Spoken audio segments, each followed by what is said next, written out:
Hey guys, I thought I would do a product review of these vitamins from Nature's Bounty. They're pretty good, so I thought I'd tell you about them. So there's 70 gummies. I paid about $10. They were on sale at Shoppers Drug Mart here in Canada. And there's what one looks like. Oh my God, guys, these are so yummy. I do have to say, I'm I'm really on to gummy multivitamins now. I think they're great.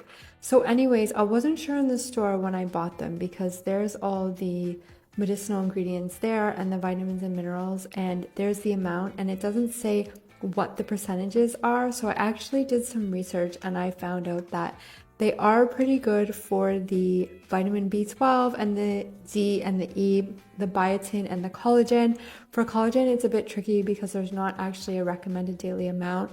These have actually a bit more than what I've been finding online for recommended daily amounts.